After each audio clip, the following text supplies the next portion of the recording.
అయితే సిలువ వేసిన తర్వాత ఆయన్ని మెజర్మెంట్స్ తీసుకున్నారండి. అంటే ఆయన ఎంత బరువు ఉన్నాడు, ఆయన యొక్క సిలువ బరువు ఎంత, ఆ మెజర్మెంట్స్ మనం చూసినట్లయితే యేసు ప్రభుల వారు ఆ యొక్క హైట్ చూసినట్లయితే 5.11 అడుగులు ఉండేవాళ్ళు.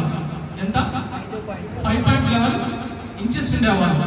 అలాగే యేసు ప్రభుల వారు బరువు చూసినట్లయితే 85 కేజీలు ఉండేవాళ్ళు. అంటే ఇవన్నీ రోమన్ గవర్నమెంట్ మన యేసు ప్రభు వారికి ఎవరు సిలువ వేసింది? రోమన్ గవర్నమెంట్, రోమా ప్రభుత్వము మన యేసు ప్రభుల వారికి సిలువ వేయడం జరిగింది. ఆనాడు సిలువ వేసిన తర్వాత ఆ యొక్క మెజర్మెంట్స్ అని తీసుకొని భద్రంగా వాళ్ళు లైబ్రరీలో ఉంచడం జరిగింది. అయితే ఆ యొక్క సిలువ బరువు చూసినట్లయితే మనం సిస్టర్ గా చెప్తున్నప్పుడు 135 కేజీలు పైగా ఉండేది. అంటే దగ్గరగా 150 కేజీలు ఉండేదంట. ఆ సిలువ బరువు ఎంత ఉండేది?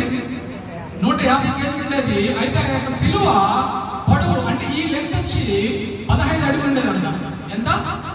15 అడుగులు. ఈ యొక్క వెడల్పు వచ్చి 8 అడుగులు ఉండేది.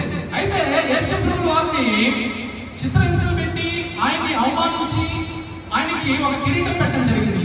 అయితే ఆ యొక్క కిరీటము 17 ముళ్ళతో తయారు చేయబడిందండి. ఎన్ని ముళ్ళు?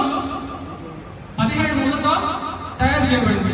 అయితే యేసు ప్రభు మీద ఉన్న గాయాల సంఖ్య 5,480 ఉన్నాయంటండి. ఎన్ని? 5,004. అంటే తల నుంచి అరికాల వరకు ఆయన మన పాపం కోసము కొట్టబడ్డాడు.